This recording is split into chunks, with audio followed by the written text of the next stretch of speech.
Selamat pagi Bapak Ibu saudara-saudara yang terkasih. Sebelum kita mendengarkan firman Tuhan, marilah kita bersatu teduh sejenak.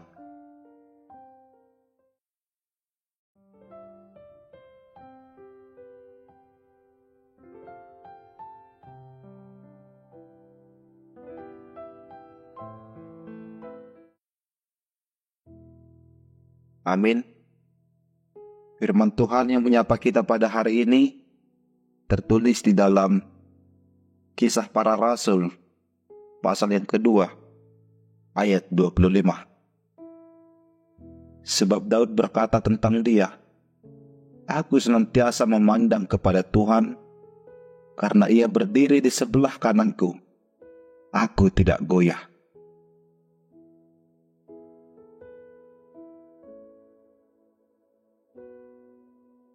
Dalam bahasa Batak dikatakan, "Ayo marhahonaan pengibana do pandok ni si Daud. Totong do huida tu haki di joloko. Ay di siyangok ko do ibana.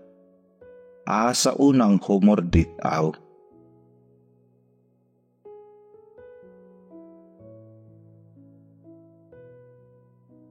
Hidup bersama dengan Tuhan. Nas renungan pada hari ini adalah bagian dari khotbah Petrus ketika hari Pentakosta. Pada saat itu orang percaya berkumpul di suatu tempat dan tiba-tiba turunlah suatu bunyi seperti tiupan angin keras dari langit memenuhi rumah tersebut. Tampaklah kepada mereka lidah-lidah seperti nyala api yang bertebaran dan hingga pada mereka. Para rasul berkata-kata dalam bahasa yang berbeda dan mereka saling mengerti. Ketika orang banyak mendengar para rasul berbahasa yang berbeda-beda, mereka sungguh tercengang. Tetapi ada yang menyindir, mereka sedang mabuk oleh anggur manis. Lalu Petrus berdiri dengan ke-11 rasul itu, dan ia berkata bahwa mereka tidak mabuk seperti yang dituduhkan. Tapi ini adalah wujud dari kegenapan firman Tuhan yang menyatakan bahwa Roh Kudus akan turun dan memenuhi orang percaya serta memberikan hikmat dan kebijaksanaan. Di dalam khotbahnya, Rasul Petrus juga mengajak orang banyak agar hidup bersama dengan Tuhan di dalam tuntunan Roh Kudus. Ia mengutip sebuah pengakuan iman Daud yang tertulis di dalam Mazmur 16 ayat 8 yang menyatakan, "Aku senantiasa memandang kepada Tuhan, karena ia berdiri di sebelah kananku, aku tidak goyah." Saudara-saudara yang terkasih, marilah seperti Daud dan juga seperti para rasul yang hidup senantiasa bersama dengan Tuhan. Pernyataan senantiasa memandang Tuhan artinya bagaimana hidup kita tetap berfokus kepada tuntunan Roh Tuhan. Barang siapa yang senantiasa memandang Yesus, maka ia akan diselamatkan, karena Roh-Nya akan senantiasa menyertai dan selalu berada di sisi kita. Ini akan membuat kita teguh di dalam menjalani kehidupan oleh karena kuasa-Nya yang memampukan kita. Apabila kita tidak hidup di dalam Tuhan, maka kita pun akan goyah. Senantiasalah hidup bersama Tuhan. Dia selalu hadir bagi kita orang yang percaya kepadanya, dan Roh-Nya akan selalu menyertai kehidupan kita.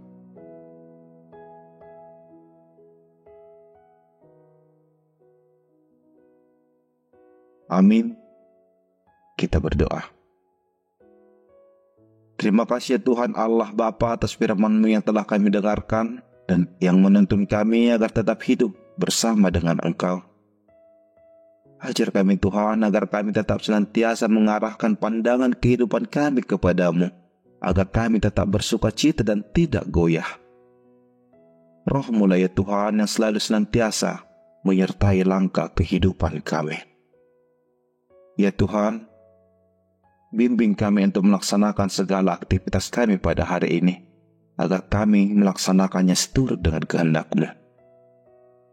Berikan sukacita ke tiap-tiap jemaat-Mu, dan berkatilah keluarga para jemaat-Mu. Kami berdoa ya Tuhan untuk para anak-anak-Mu yang masih di dalam proses studi.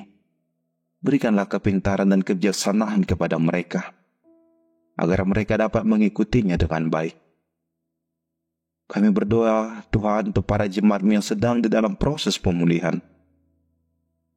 Anugerahkanlah kesembuhan kepada mereka.